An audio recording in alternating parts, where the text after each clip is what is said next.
Buying a property in 2023 is not where I would be putting my money. But what if I'm actually completely wrong? What if waiting for a property crash or rates to come down would be the worst decision that you could ever make? And what if actually buying a house now is actually the best decision you could be making? Well, that's what we're going to be looking at in this video, my friends, to help you make the best decision based on your current circumstances.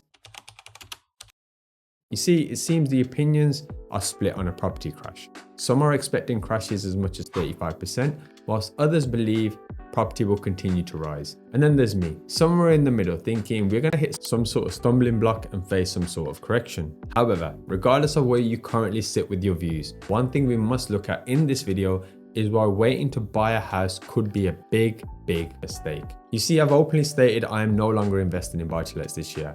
And even when it comes to buying property, the high interest rates and general rise in prices over the recent years makes it much more riskier than it was a few years ago. However, if we just zoom out for a little bit, there's no reason for us not to believe that house prices will continue to go up in the future. And the general trend over the decades, of course, is up. And there's also no secret that institutions are taking advantages of buying homes by the thousands. But let's just park that for a moment.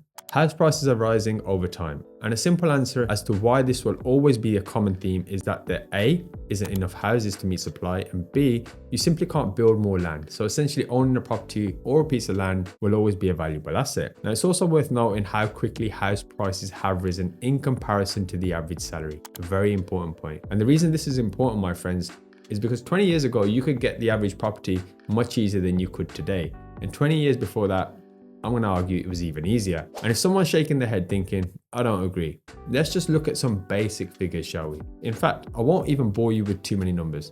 Let's just take a look at this image right here. And by looking at this image, it's easy to understand the uproar the younger generation have when they were asked to simply cut back on their avocado toast and Netflix. And with inflation continuing to rise and the cost of mortgages increasing, it's only going to get more difficult for homeowners to really be able to pass their affordability checks. Now, one thing we know is rates don't stay high forever, or low for that matter.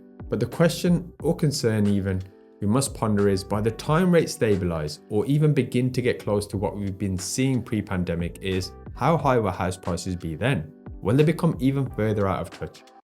Perhaps. Now, I know rates were high during some of the periods you saw on that image a few moments ago, but when earnings to house prices were more reasonable, one could justify getting a mortgage and purchasing a home. Now, even the thought of paying in some instances double what you would have been paying a few years ago causes some heightened anxiety, even for myself. Because let's face it, it's not as if our energy bills or shopping bills are lower than there once was. Everything we tend to use and consume, from basic goods and services, are creeping up higher and higher. And the excuse for it all? Inflation, which is the next thought. Money in your bank right now is guaranteed to lose its purchasing power and value. So one could argue putting it into an asset could be worthwhile. After all, some capital appreciation, you're at least mitigating against some of the inflationary effects. But when you have the debate of assets versus liabilities and whether buying an investment property is better than a residential, it does make you think about where your money should go. Having money in an asset could be seen as sensible to yourselves, and maybe if of course you're sticking with that property if it's a residential for a long period of time. That way the acquisition costs and high interest rates can somewhat be clawed back. Because inflation, although a bit of a pain in many cases, has some advantages with debt. £250,000 mortgage on a house today, for example, will be easy to pay off in 25 years time due to the value of the pound decreasing. And that's why even as an investor, if I'm looking at my investment properties, interest only makes a lot of sense, because I know inflation is actually helping me with that debt. And of course, interest only also has other advantages like more cash flow to allow me to grow my portfolio quicker or just use it in my day-to-day life. Now, I'm just going to keep my investor hat on just for a few moments now, because there's some really important points I need you all to at least be aware of, my friends, before you go out there and you make any sort of decisions. If you're looking to buy an investment, please do run the numbers. Everything is about the numbers. And there's a free tool I'll add in the pinned comment and in the description that you can use from Lendlord. Everything must be around the ROI, in my opinion, and you should be happy with that ROI, having mitigated all the risks. Secondly, if it's a residential, I do have a few videos out there that could help you save thousands. And there's definitely things in there that many of you may not be aware of. I think one of the most difficult tasks I often have to do is to get people to critically think about their own situations. As many of you know, I rent because I love the flexibility of renting, and I'm happy not to be tied down to one geographical location or type of house. Obviously, I invest too, which pays for my rent, and that's my own way of reassuring myself that what I'm doing is sensible. But with yourselves, with you watching right now, it's important you do what's best for yourself. This means being unapologetic in your decisions, providing you have thought about as many eventualities as possible. If the thought of a mortgage debt stresses you out and impacts your day-to-day life and you want to pay it off, pay it off. So what if I don't agree with that?